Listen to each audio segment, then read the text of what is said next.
꿈을 꾸는 곳이 아닌 실현시키는 이곳. 우리 대구보건대학교에서 만나요.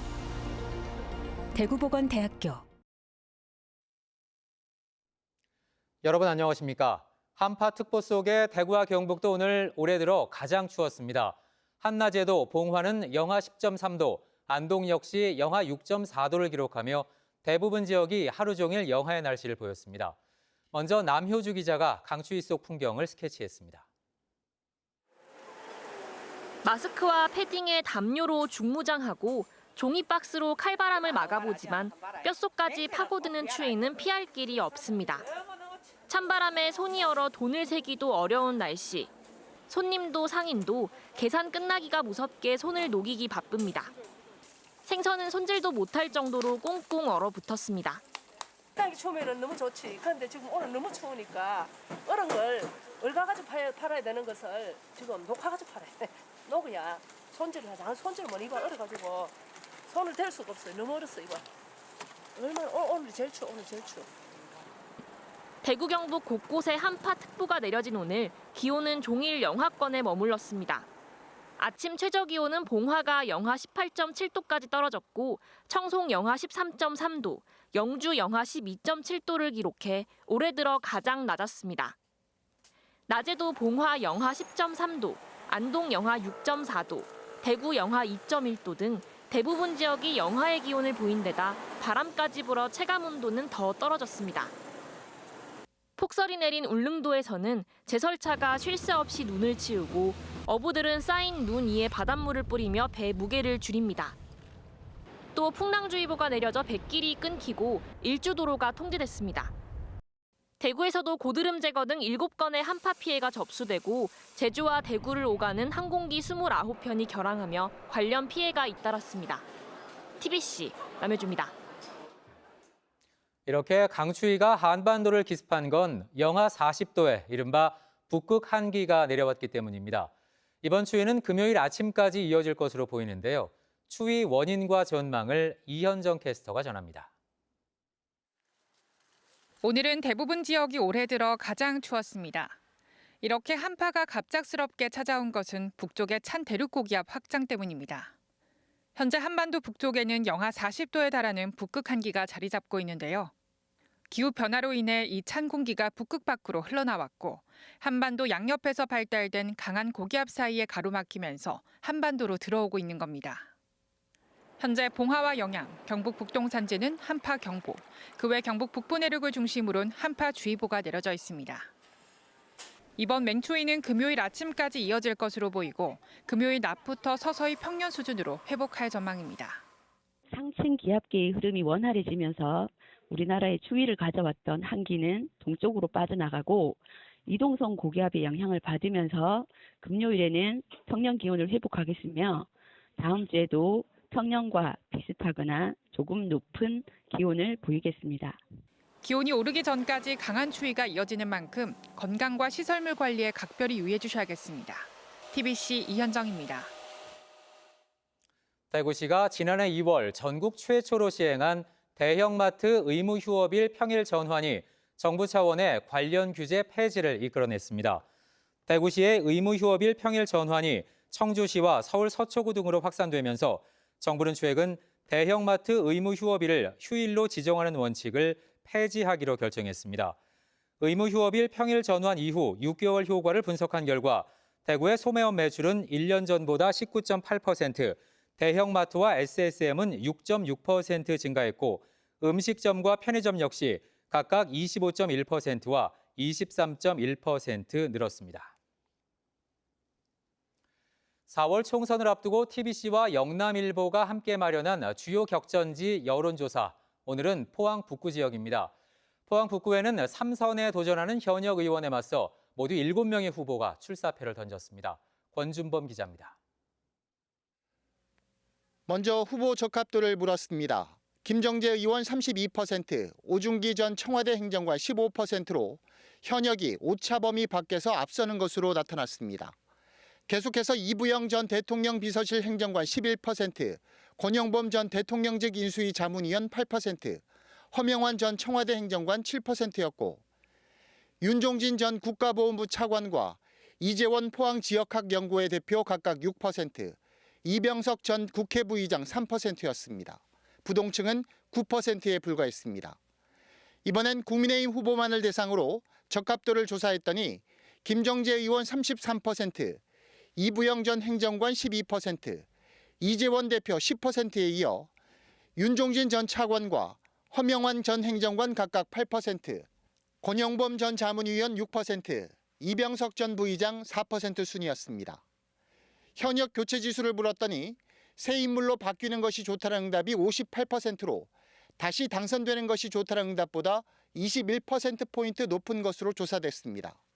마지막으로 신당을 포함한 정당 지지도 조사에서는 국민의힘 63%, 더불어민주당 13%, 이준석 신당 9%, 이낙연 신당 4%였고 정의당과 진보당이 뒤를 이었습니다.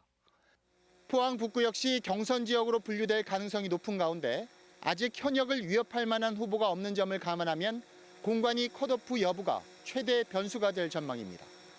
이번 여론조사는 TBC와 영남일보가 에이스 리서치에 의뢰해 포항 북구 지역에 거주하는 만 18세 이상 남녀 504명을 대상으로 지난 20일부터 이틀 동안 무선 ARS 방식으로 실시했으며 표본 오차는 95% 신뢰 수준에 플러스 마이너스 4.4%포인트입니다.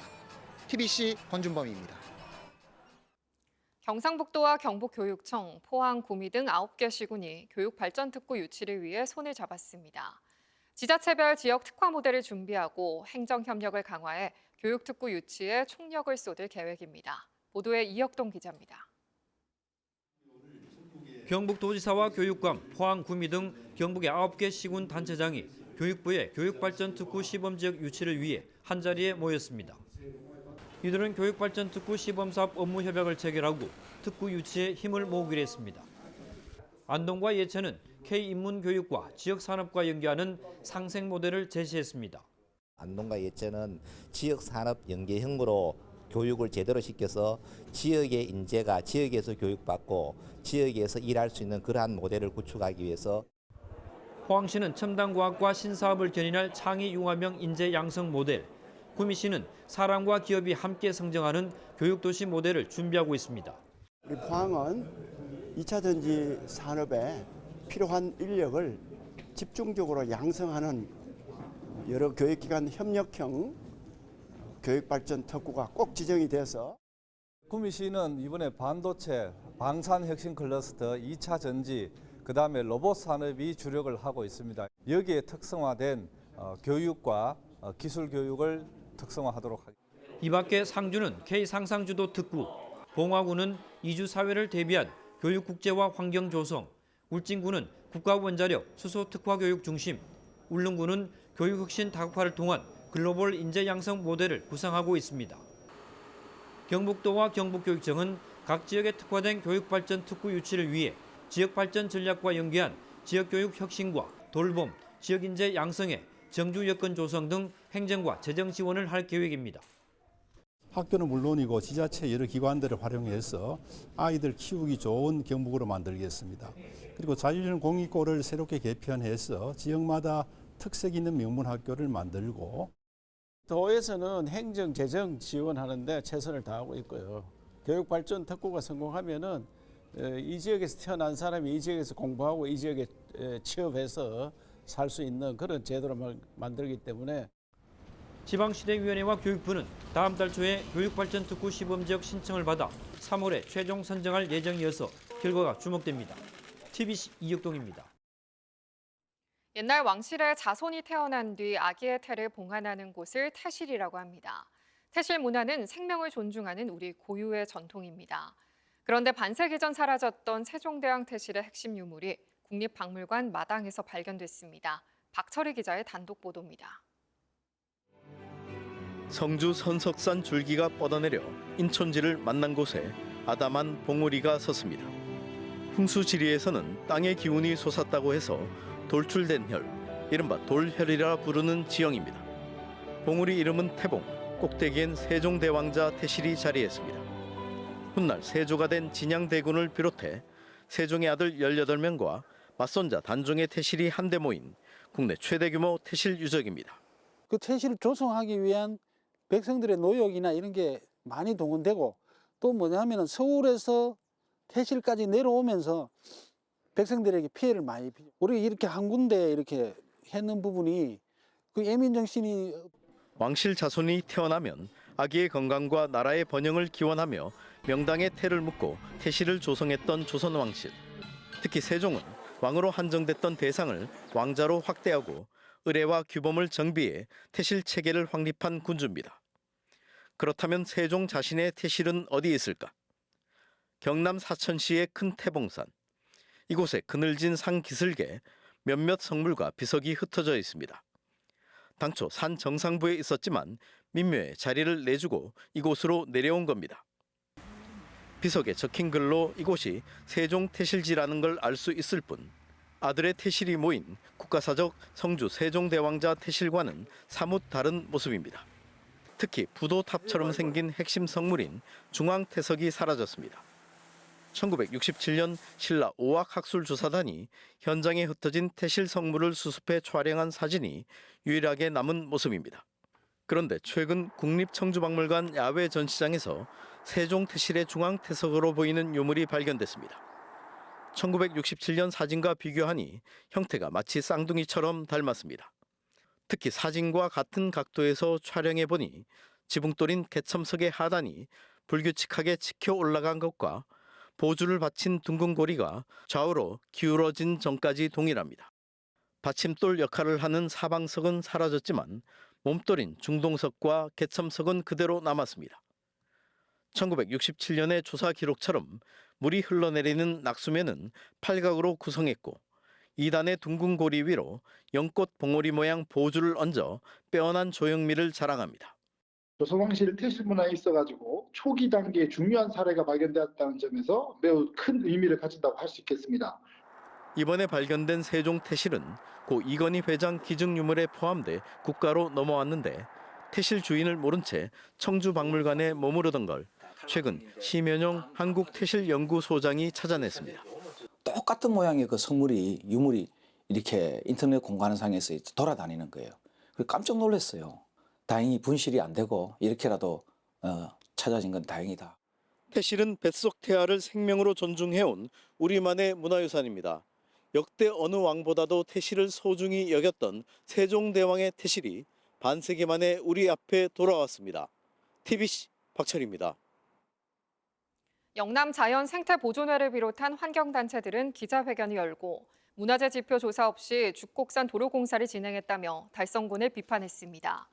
이들은 산성과 육판형 암각화 등이 보존돼 있는 죽곡산의 지리적 역사적 가치가 높은 만큼 문화재와 지형지질 조사를 먼저 진행한 뒤 관리 방안을 마련하라고 요구했습니다. 대구 대연동 이슬람 사원 예정지 앞에 돼지머리를 놔둔 주민에 대한 검찰의 무혐의 처분을 놓고 엇갈린 반응이 나왔습니다. 사원 건립반대 비상대책위원회는 기자회견을 열고 당연한 결정으로 그동안 억울함이 풀렸다며 현재 공사가 중단된 사원을 당장 이전할 것을 요구했습니다.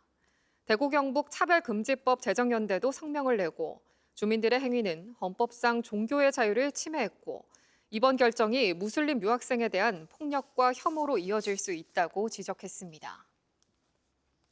오늘 오후 5시 55분 대구국제공항에서 일본 후쿠오카로 출발했던 티웨이 항공사 여객기가 회항했습니다. 항공사 측은 기체 안전점검과 정비를 위해 회항했으며 승객 170여 명은 대체 여객기로 갈아탄 뒤 1시간 20분쯤 지연 출발했다고 밝혔습니다. 대구지방법원은 돈을 받고 대포통장 공급업자의 수익금 인출을 도운 혐의로 기소된 경찰관 A씨에게 징역 2년에 벌금 8천만 원, 추징금 1,754만 원을 선고했습니다. A씨는 2019년 대구경찰청 근무 당시 26억 원대 가짜 명품 판매 사기 사건을 수사하며 알게 된 대포통장 공급업자 범행을 눈감아주고 범죄 수익금 인출을 도운 대가로 2천만 원을 받은 혐의로 재판에 넘겨졌습니다.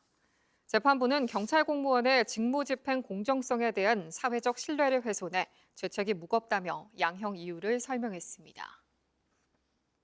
대구정책연구원은 올해 대구의 경제 성장률이 지난해보다 0.2%포인트 상승한 2.2%에 이를 것으로 전망했습니다.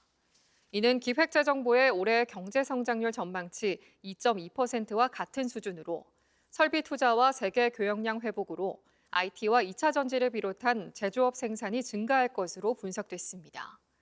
고용률은 60.1%로 지난해보다 0.3%포인트 오르고 부동산 시장은 금리 인하 기대로 하반기부터 안정화될 것으로 전망됐습니다.